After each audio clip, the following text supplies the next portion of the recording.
नमस्कार, छत्तीसगढ़ कौशल्या भूमि में आपका स्वागत है। मैं आपके साथ दिव्या पांडे। बुलेटिन की शुरुआत करेंगे छत्तीसगढ़ नगरीय निकाय चुनाव में 11 फरवरी को वोटिंग और 15 फरवरी को इसके लिए नतीजे आ जाएंगे। लेकिन इससे पहले ही 23 जगह भाजपा के प्रत्याशियों की जीत हो चुकी है। 5 नगर निगम में 6 पार्षदों की निर्विरोध जीत हुई है, तो वहीं 4 नगर पालिका में 6 पार्षद और 14 नगर पंचायत के 21 वार्डों में बीजेपी के कैंडिडेट निर्विरोध चुने गए हैं। कहीं कांग्रेस के प्रत्याशियों ने अपना नाम वापस ले लिया, तो किसी वार्ड में सिर्फ एक ही नामांकन आने से भाजपा की जीत हुई है। वो बता दें, वहीं बसना नगर पंचायत अध्यक्ष डॉक्टर खुशबू अग्रवाल निर्विरोध अध्यक्ष बनी है। आइए बात कर लेते हैं राजधानी के निकाय चुनाव की। तो चुनावी दंगल की रायपुर राजधानी में जैसे जैसे मतदान की तारीख नजदीक आती जा रही है, प्रत्याशियों के दावे और एक दूसरे पर आरोप प्रत्यारोप का दौर भी तेज होता जा रहा है। आपको बता दें कि निकाय चुनाव के लिए 11 फरवरी को मतदान होना है, 15 फरवरी को मतगणना होनी है। ऐसे में प्रत्याशियों का प्रचार प्रसार भी तेज हो गया है। अब ऐसे में हमारे संवाददाता ने राजधानी के प्रत्याशियों के साथ कुछ मतदाताओं से बात किया। प्रत्याशियों में राजधानी रायपुर से कांग्रेस महापौर प्रत्याशी दीप्ति दुबे ने कहा कि मेरे पति प्रमोद दुबे निगम रायपुर के पूर्व महापौर रह चुके हैं, सभापति रह चुके हैं। उनके समय में जो कार्य नहीं हो पाए हैं, मैं चुनाव जीतती हूं तो उन कार्यों को प्राथमिकता से पूरा करने का प्रयास करूंगी। मदर टेरेसा अवार्ड जो कि अन्य पिछड़ा वर्ग था और जिसमें संतोष साहू जी पर पार्टी संगठन ने विश्वास जताया है, और हम पहले भी वार्ड के पार्षद रहे हैं तो वार्ड में विकास कार्य किए हैं। तो साथ साथ हम मदर टेरेसा अवार्ड में भी जनता के बीच जाकर उनकी मूलभूत सुविधाएं हैं, पानी, बिजली, लाइट, इनको देखते हुए जो जनता के हित में होगा वो कार्य करेंगे, क्योंकि जनता जनार्दन की सेवा करना ही हमारी पहली प्राथमिकता है। चुनाव कोई बड़ी चुनौती नहीं है। अगर आप जन सेवक बन के एक कार्य करेंगे, जनता के बीच जाएंगे, जनता चाहती क्या है जन सेवक से? सिर्फ यही चाहती है कि पार्षद उनका जो समस्याएं हैं उनका निवारण कर दे, फोन उठा ले, बात कर ले, और जो समस्याएं हैं उन समस्याओं का निवारण कर ले। और मूलभूत सुविधाएं ही मांगती है जनता, उन सुविधाओं को हम देने के लिए निश्चित रूप से संतोष साहू जी तत्पर हैं। आज जो भारतीय जनता पार्टी में मेरे को विश्वास करे 57 नंबर सीट से भगवती चौक में मेरे को जो माननीय मुख्यमंत्री जी चरणदेव जी, माननीय गुजर अग्रवाल जी, सुनील जी मेरे पर दक्षिण से जो सीट दी, वो सीट से जो उन्होंने मेरे को सोच समझ के मेरी योग्यता के अनुसार मेरे को सीट दिए हैं, और मैं उस सीट को जनता की जो भी हमारे जनता के जितने लायक है और जो उनकी समस्याओं को समाधान का है, इसीलिए उन्होंने मेरे को ये सीट पे उतारा है। मैं जनता की हर समस्या का समाधान करूंगा। जो भी मूलभूत सुविधा रहती है स्वास्थ्य के लिए, और स्वास्थ्य के लिए रहती स्वास्थ्य, रोड और नाली और बिजली, उनकी मेन सुविधा रहती है। और सफाई की दयनीय इतनी गंदी स्थिति बनी हुई है हमारे भगवती चरण शुक्ल में। मैं अभी कुंदरापारा और हमारा अरविंद नगर गया है, सदमानिया सफाई का कोई सिस्टम नहीं। बहुत ही 5 साल में वहाँ के हमारे पार्षद रहे, मैं खुद देख के आ रहा हूँ, फोटो खींच के आ रहा हूँ। जिस तरह की दयनीय स्थिति वहाँ दुर्गंध, इतनी दुर्गंध आ रही है, कैसे रह रहे हैं बेचारों। उनको तो विस्थापित करके उनको आवास प्रधानमंत्री आवास की योजना में लेके जा रहे हैं। लाइब्रेरियाँ जो बच्चे हमारे पढ़ रहे हैं और IAS IPS पढ़ रहे हैं, कॉम्पिटिटिव एग्जाम देख रहे हैं, उनको लगता है कोई दूसरा चश्मा उनको लगने वाला है, इसीलिए शायद वो देख नहीं रहे हैं। और आप लोगों ने देखा है प्रमोद दुबे जी का कार्यकाल कितना अच्छा रहा है। उनकी जो कार्य छूट गए थे उनको पूरा करने के लिए कम्युनिस्ट पार्टी ने मुझ पर भरोसा जताया है, और मैं आकर इन सारे कामों को जनता के बीच जाऊंगी। जनता मेरे परिवार है और मैं सेवक के रूप में काम करूँगी। पूरा भारतीय जनता पार्टी जिस प्रकार माननीय नरेंद्र मोदी जी की सरकार देश में बनाया, जनता ने ही, और प्रदेश में भारतीय जनता पार्टी की भूपेश बघेल की सरकार को उखाड़ फेंक कर भारतीय जनता पार्टी की सरकार बनी, जिसमें हमारे प्रदेश में मुख्यमंत्री विष्णु साई जी बने। उसी प्रकार आज पूरा प्रदेश में इस वार्ड में भारतीय जनता पार्टी की कमल पे मुहर लगाने के लिए, रायपुर शहर में महापौर बनाने के लिए सभी वार्डों में पार्षद का प्रत्याशी को भारी जन समर्थन मिल रहा है। जीत भी सुनिश्चित है। बोलने वालों ने कहा कि पैसा कमाए, अभी काम बंद कर दो। उनके कारण मुझे कई परेशानियां झेलनी पड़ी।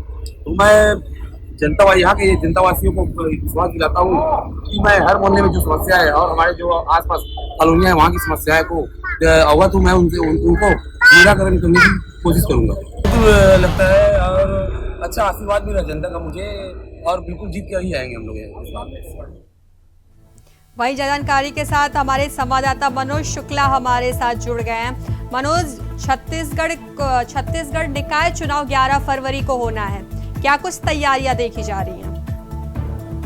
जी बिल्कुल दिव्या, आपको बता दूं कि छत्तीसगढ़ में निकाय चुनाव को लेकर, पंचायत चुनाव को लेकर छत्तीसगढ़ पूरा जो है चुनावी मूड में आ चुका है। सारी पार्टियां एकदम जोर शोर से प्रचार प्रसार में लगी हुई है। इसी के तहत बीजेपी का घोषणा पत्र आज जारी होने वाला है और घोषणा पत्र में सीएम साहब भी शामिल होंगे।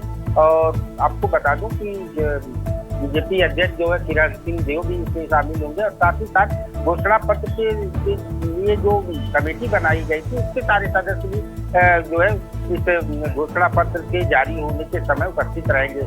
और इस घोषणा पत्र के लिए आपको बता दूं बीजेपी द्वारा जो है व्हाट्सएप नंबर जारी किया गया था, जिससे जनता की राय लेकर जो है घोषणा पत्र बीजेपी द्वारा बनाया गया है। और इस घोषणा पत्र में आपको बता दूं, जहाँ तक मानना है कि घोषणा पत्र में जमीनी सुविधाओं को लेकर ज्यादा फोकस देखने को मिलेगा, साथ ही साथ रायपुर को स्मार्ट सिटी बनाने की ओर अग्रसित करने का भी इसे घोषणा पत्र में फोकस माना जा रहा है कि रहेगा।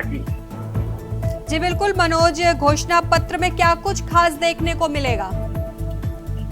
जी दिव्या, निश्चित रूप से जो है चुनावी माहौल है और ऐसे में घोषणा पत्र जारी करना है। तो और निकाय चुनाव जो है जमीनी स्तर का चुनाव होता है, जनता जमीनी स्तर के लोग जुड़े होते हैं। तो ऐसे में निश्चित रूप से लोक लुभावन जो है चुनावी घोषणा पत्र, चाहे वो कांग्रेस हो, चाहे बीजेपी हो, चाहे वो अदरवाइज कोई भी पार्टी हो, सभी पार्टियों के घोषणा पत्र में जो है लोक लुभावन बातें देखने को मिलती है। तो ठीक उसी प्रकार जो है बीजेपी का जो आज घोषणा पत्र जारी होना है वो छत्तीसगढ़ के राजधानी को डेवलप करने के लिए, स्वच्छता अभियान को लेकर, पानी की समस्या को लेकर, जो तमाम जो है महिलाओं की सुरक्षा को लेकर, यही सब घोषणा पत्र में जो वादे जो है लोक लुभावने वादे जो है देखने को मिलेगा। जी बिल्कुल मनोज, बीजेपी का आज घोषणा पत्र जारी होना है और पार्टियों के घोषणा पत्र से कितने अलग हो सकता है ये घोषणा पत्र? जी दिव्या, बिल्कुल दिव्या, देखिए छत्तीसगढ़ में बीजेपी की सरकार है, केंद्र में भी बीजेपी की सरकार है।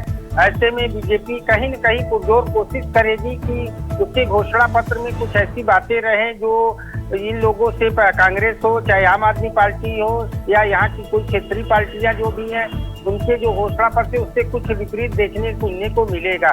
और निश्चित रूप से केंद्र की सरकार से छत्तीसगढ़ की सरकार को काफी मदद मिल रही है। जब से छत्तीसगढ़ में बीजेपी की सरकार बनी है तब से काफी कुछ जो है यहाँ पर अलग देखने को मिला। केंद्र से बहुत ही सहायता जो है कई क्षेत्रों में मिला, जैसे बात कर लें रेलवे के क्षेत्र में भी काफी कुछ केंद्र सरकार से सहयोग मिला। उड़ान के क्षेत्र में जो देखा जा सकता है वहाँ भी जो है काफी कुछ केंद्र सरकार से अच्छा सहयोग मिला। तो इस तरह की बातें जो है इस आज के जो घोषणा पत्र में बीजेपी द्वारा लाई जा सकती है, जिससे जनता के ऊपर नगरीय निकाय चुनाव के साथ साथ पंचायत चुनाव में भी प्रभाव देखने को मिलेगा। जी बिल्कुल मनोज, किस पार्टी को लेकर लोगों में उत्साह देखने को मिल रहा है? देखिए दीजिए, अभी तो चुनावी जो है प्रचार प्रसार चल रहे हैं और सारी पार्टियां पूरी जितनी उनके अंदर क्षमता है पूरे पुरजोर कोशिश कर रही हैं, चाहे वो भाजपा हो, चाहे वो कांग्रेस पार्टी हो, चाहे वो आम आदमी पार्टी, सभी पार्टियां जो है पुरजोर कोशिश में एकदम चुनावी मूड में आ चुकी हैं। दिन रात पूरा सब प्रत्याशी एक कर दिए हैं, किसी प्रकार से बस सीट हासिल करना उनका मकसद होता है। तो ऐसे में अभी ये कहा नहीं जा सकता, अब आने वाला समय बताएगा कि किसने कितना प्रचार किया और जनता किस पर कितना भरोसा कर पाई है। जी बिल्कुल मनोज, जानकारी के लिए आपका धन्यवाद।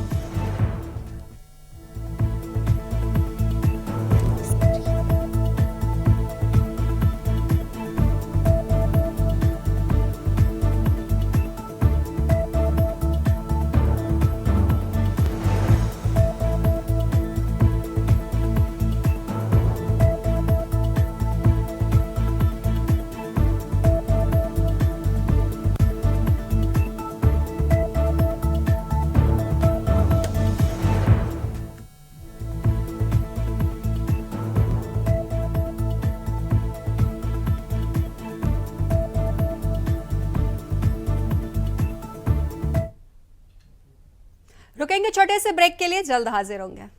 ब्रेक के बाद एक बार फिर छत्तीसगढ़ कौशल्य भूमि में आपका स्वागत है।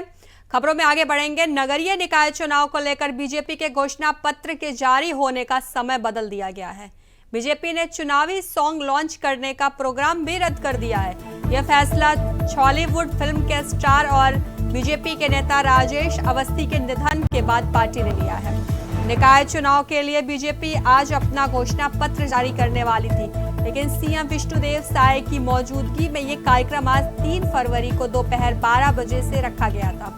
इसके अलावा पार्टी ने थीम सॉन्ग लॉन्च करने का भी कार्यक्रम तय किया था। बीजेपी के नगरीय निकाय चुनाव के इस घोषणा पत्र के सामने आने का इंतजार प्रदेश के लोग कर रहे हैं, लेकिन भाजपा नेता राजेश अवस्थी का निधन हो गया। ऐसे में पार्टी ने अपने कार्यक्रमों को बदल दिया है। वहीं जानकारी के साथ हमारे संवाददाता मनोज शुक्ला हमारे साथ बने हुए हैं। मनोज, बीजेपी की आज घोषणा पत्र जारी होना था, लेकिन बीजेपी नेता के निधन, राजेश अवस्थी के निधन होने के कारण यह समय बदल दिया गया है। कब घोषणा पत्र जारी कर सकती है बीजेपी? जी दिव्या, बिल्कुल दिव्या, आपको बता दूं कि राजेश अवस्थी जो है छत्तीसगढ़ के फिल्म स्टार रहे हैं और उसकी जाना पहचाना चेहरा थे, और साथ ही साथ बीजेपी के एक कद्दावर नेता भी उनको कहा जाता था, और उनका निधन हो गया जो बीजेपी की ही बड़ी क्षति है, जिस पर सीएम साहब समेत बीजेपी के कई मंत्रीगण और साथ ही साथ वरिष्ठ नेता ने भी शोक व्यक्त किया है। और ऐसे में जो है आज घोषणा पत्र जारी करना था, जिसको लेकर कुछ समय में थोड़ा सा परिवर्तन कर दिया गया है। यह घोषणा पत्र 12 बजे जारी होना था, लेकिन उनके निधन के कारण जो है ये 4 बजे के लगभग जो है बीजेपी आज घोषणा पत्र जारी करेगी। तो निश्चित रूप से तो बीजेपी की एक बड़ी क्षति हुई है, जिसके कारण जो है थोड़ा सा बीजेपी को समय चेंज करना तो बीजेपी की मजबूरी हो गई थी। और छत्तीसगढ़ में एक अलग पहचान है राजेश अवस्थी की, जिसके नाते जिससे जनता में भी काफी उनका जो है जोर शोर कहा जा सकता है। तो निश्चित रूप से इसी को देखते हुए बीजेपी ने अपना यह जो प्रोग्राम, जो घोषणा पत्र का 12 बजे समय दिया गया था, उसको चेंज करके 4 बजे के लगभग जो है घोषणा पत्र लॉन्च करेगी। जी बिल्कुल मनोज, बीजेपी आज अपना घोषणा पत्र जारी कर रही है, तो ऐसे में कौन कौन साथ मौजूद रहेगा? जी दिव्या, आपको बता दूं कि घोषणा पत्र से लॉन्च करने के समय में जो है मुख्यमंत्री विष्णुदेव साय जो है स्वयं उपस्थित रहेंगे, और साथ ही साथ बीजेपी के प्रदेश अध्यक्ष किरण सिंह देव भी मौजूद रहेंगे। साथ ही साथ वरिष्ठ अधिकारियों, जितने वरिष्ठ पदाधिकारी है बीजेपी के, वो सारे मंत्रीगण भी उपस्थित रहेंगे। और साथ ही साथ इस घोषणा पत्र को बनाने के लिए जो समिति बनाई गई है, उनके सारे सदस्य जो है अमर अग्रवाल समेत सारे सदस्य जो है इस घोषणा पत्र के जारी होने के समय में सभी लोग उपस्थित रहेंगे। जी ठीक है मनोज, जानकारी के लिए आपका धन्यवाद। आगे बढ़ेंगे, जहां खबर बलरामपुर से है। छत्तीसगढ़ से महाकुंभ जा रही एक कार को तेज रफ्तार ट्रेलर ने टक्कर मार दी और हादसे के बाद कार एक घर में जा घुसी। इस हादसे में प्रधान आरक्षक सहित कुल 6 लोगों की मौके पर ही मौत हो गई और 3 की हालत गंभीर बताई जा रही है। यह हादसा यूपी के सोनभद्र जिले में हुआ है। इस घटना से इलाके में हड़कंप मच गया है। बता दें, यह दर्दनाक हादसा हाथी नाला थाना क्षेत्र स्थित रानी ताली में यह हादसा तब हुआ जब एक ट्रक अनियंत्रित डिवाइडर पार करते हुए दूसरी लेन में आया और क्रेटा कार को टक्कर मार दी। टक्कर इतनी ज्यादा जबरदस्त थी कि कार के परछक्के उड़ गए और कार सीधे एक घर में जा घुसी।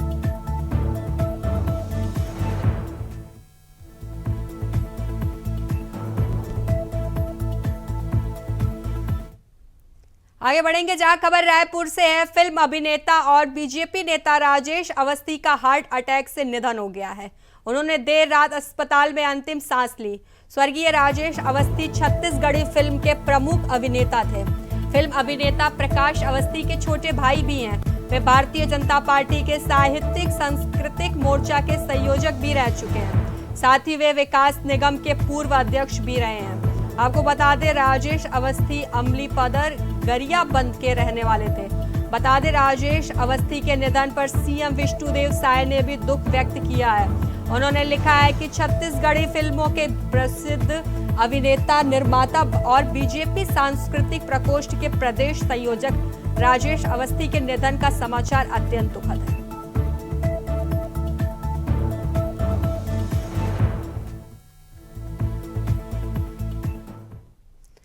आगे बढ़ेंगे जहां नगरीय निकाय और त्रिस्तरीय पंचायत चुनाव की तैयारियों के बीच जहां सभी नेता जनसभाओं और रैलियों में व्यस्त हैं, तो वहीं मंत्री लक्ष्मी राजवाड़े ने अपनी चुनावी प्रचार के बीच ऐसे अंदाज में नजर आई जिसकी चर्चा हर ओर हो रही है। मंत्री लक्ष्मी राजवाड़े अपने फॉर्म में मटर तोड़ती हुई और आलू दम बनाकर लोगों को परोसती हुई नजर आई। बता दें, मंत्री का यह सादा और दिलचस्प अंदाज सोशल मीडिया पर भी जमकर वायरल हो रहा है। इसके अलावा महिला एवं बाल विकास मंत्री लक्ष्मी राजवाड़े ने बीजेपी कार्यकर्ताओं से मुलाकात की और जिला पंचायत सदस्य उम्मीदवार को भी बधाई दी।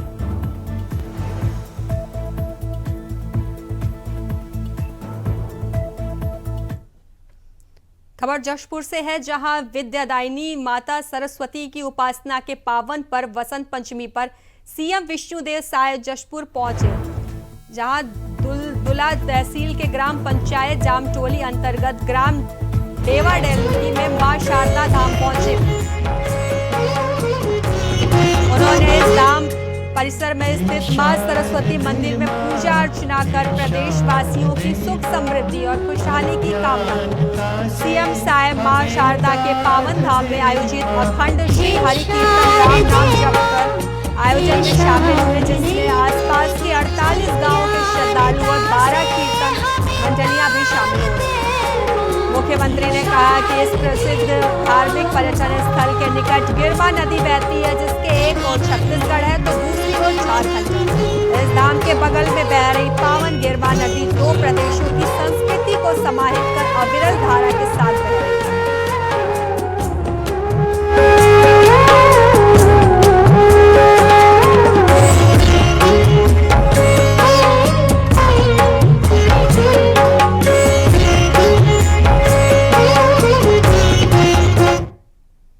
छत्तीसगढ़ कौशल्य भूमि में अभी के लिए बस इतना ही। बने रहिए इंडिया वॉइस के साथ। नमस्कार।